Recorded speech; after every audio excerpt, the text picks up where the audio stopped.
अमेरिकी अधिकारी का बड़ा दावा है कि यूरेनियम पर ईरान झुक गया है। रिपोर्ट के हवाले से बड़ी जानकारी है। 5 साल यूरेनियम छोड़ने को मान गया है। अमेरिका ने 20 साल की शर्त रखी है। अमेरिकी मीडिया के हवाले से ये बड़ी जानकारी मिल रही है, यानी वो फैक्टर जिस पर ईरान अड़ा हुआ था। कहा जा रहा है कि 5 साल यूरेनियम नहीं रखने की शर्त को ईरान ने माना है। तो अपना यूरेनियम एनरिचमेंट प्रोग्राम पूरी तरह से ईरान 5 साल के लिए रोक देगा, ये वेस्टर्न मीडिया दावा कर रहा है। हालांकि अब तक ईरान ने इसको लेकर कोई स्पष्ट तस्वीर नहीं बताई है, ना ही इसको खारिज किया। दोनों ही पहलू अब तक सामने नहीं आए। इसी बीच एक और बड़ी खबर, रशिया ने ईरान का संवर्धित यूरेनियम अपने पास रखने का प्रस्ताव दिया है। क्रेमलिन के प्रवक्ता दिमित्री पेस्कोव ने कहा है कि यह ऑफर अभी भी खुला है। कहा गया कि माना जा रहा है कि अगर ईरान अपना संवर्धित यूरेनियम रूस को सौंपता है तो इससे परमाणु कार्यक्रम को लेकर अमेरिका की चिंताएं कम हो सकती हैं और जो समझौते हैं उसका रास्ता दोनों देशों के बीच आसान हो सकता है। रूस ने यह भी क्लियर किया है कि वो इस संकट को कम करने के लिए हर संभव मदद देने को तैयार है। तो ईरान का यूरेनियम रखने को तैयार है रूस। अनुराग सर, क्या रूस का रोल इसमें बहुत बड़ा हो सकता है, बढ़ सकता है, ये उम्मीद की जाए?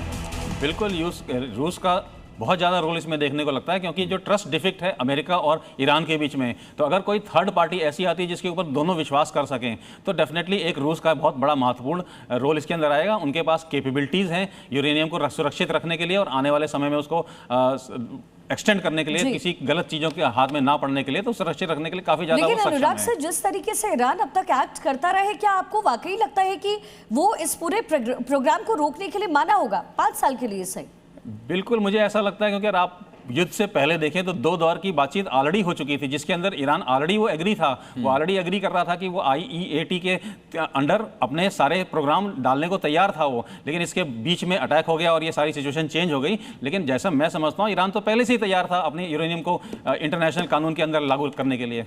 ठीक है, इसी बीच एक बड़ी खबर है, ट्रंप ने जीसस वाली तस्वीर को हटा दिया है।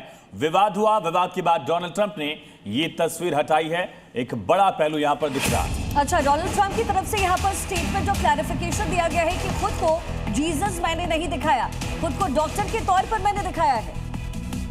तो बातों को जो बढ़ा चढ़ाकर पेश किया जा रहा है, ये भी डोनाल्ड ट्रंप की तरफ से इस स्टेटमेंट में कहा गया है। दरअसल डोनाल्ड ट्रंप ने एक तस्वीर पोस्ट की थी जिसमें वो जीसस की तरह नजर आ रहे थे, हील कर रहे थे। उनके साथ ये तस्वीर जिसका जिक्र हम कर रहे हैं। तो इसी बीच एक बड़ी खबर है, इजराइल का हिजबुल्लाह पर बड़ा हमला। इजरायली ड्रोन से लेबनान में तबाही दिख रही है। हिजबुल्लाह के आतंकी को मार गिराया गया है। इजराइल ने ड्रोन से आतंकी ढेर किया है, ये बड़ी जानकारी मिल रही है। इजराइल की तरफ से एक बार फिर से अटैक किया गया है, ड्रोन से आतंकी को ढेर किया। ये तस्वीर आपके सामने, इजराइल का हिजबुल्लाह पर बड़ा हमला।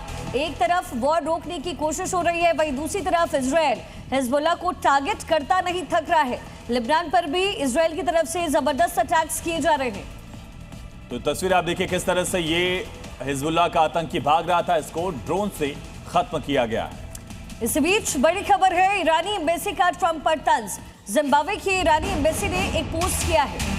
ट्रंप को पायरेट्स ऑफ हॉर्मुज बता दिया। ट्रंप हॉर्मुज के आसपास नहीं है, ये दावा किया गया कि इंडियन ओशन के पास डोनाल्ड ट्रंप भटक रहे हैं। ये तस्वीर आप देखिए, हॉर्मुज से बहुत दूर पायरेट्स ऑफ हॉर्मुज, और डोनाल्ड ट्रंप को इसी तरह से पायरेट वाले लुक में दिखाया गया। ट्रंप हॉर्मुज के आसपास भी नहीं है, ये कहा गया है। पायरेट्स ऑफ हॉर्मुज नाम दिया गया है डोनाल्ड ट्रंप को, और ये तंज कसा गया है। तो ईरान की तरफ से प्रोपेगेंडा वॉर, मीम वॉर लगातार जारी है और डोनाल्ड ट्रंप को लेकर तंज कसा गया है। तस्वीर आप देखिए। वही अमेरिका ईरान बातचीत पर बड़ी खबर मिल रही है। पाकिस्तान ने फिर से बातचीत की पेशकश दोहराई और दूसरे राउंड की बातचीत की पेशकश पाकिस्तान की तरफ से की गई। 11 अप्रैल को पाकिस्तान में 21 घंटे की बातचीत नाकाम साबित हुई थी। उसके बाद फिर से पाकिस्तान ये प्रयास कर रहा है कि उसके यहाँ बातचीत हो जाए, पेशकश उसकी तरफ से की गई। देखिए, 11 अप्रैल को जो दोनों देशों के बीच में इस्लामाबाद में बातचीत हुई है, जो टेबल टॉक हुआ है, उसमें इंपॉर्टेंट भूमिका पाकिस्तान ने निभाई, ऐसा उसकी तरफ से दावा हुआ। लेकिन ये दावा फेल होता हुआ नजर आया। अनुराग सर, ये दावा पाकिस्तान कर रहा है, एक बार फिर से अपने देश में ये बातचीत होने की पेशकश हो रही है, लेकिन लगता है कि इस बार ये फेवर पाकिस्तान को मिलेगा नहीं। देखो, पहले दौर की वार्ता में कोई ऐसा पॉजिटिव रिजल्ट नहीं निकल के आया। और जो मीडिएटर होता है, मीडिएटर का रोल बहुत ज़्यादा इंपॉर्टेंट होता है, क्योंकि जो सामने वाले दोनों पक्ष हैं वो एक दूसरे से डायरेक्टली बात नहीं कर रहे हैं। तो पाकिस्तान की क्रेडिबिलिटी इसके अंदर सामने नजर आई है कि वो नहीं कर सकते, उनकी ऐसे क्षमता नहीं है कि इस तरह की बड़ी डील को वो कंप्लीट कर पाएँ, कंक्लूड कर पाएँ। तो मुझे ऐसा लगता है कि सेकंड चांस उनको मिलने की चांस बहुत कम है और किसी नए निष्पक्ष देश को सेलेक्ट किया जाएगा। तुर्की का जो जिक्र हो रहा है, तुर्की को लेकर इजराइल क्या सहमत होगा? इजराइल से बहुत ज्यादा अच्छे रिश्ते अर्दोगन के टाइम पे नहीं रहे हैं। अगर इस डील में देखें तो इजराइल को पार्टिसिपेट करते हुए हमने नहीं देखा। जो लास्ट डील जिसमें बिल्कुल वार्ता हुई थी, तो उस अगर सिर्फ अमेरिका और इजराइल ही बात करना चाहते हैं तो एक अमेरिका टर्की जो है, Turkey can be a very good place to talk. ठीक है। और बाकी अगर वियना में या जेनेवा में बात होती है तो मध्यस्थता की भूमिका कौन निभाएगा? अब ये तो बहुत पॉलिटिकल क्वेश्चन है, आई कैन से। ठीक है। तो ये जी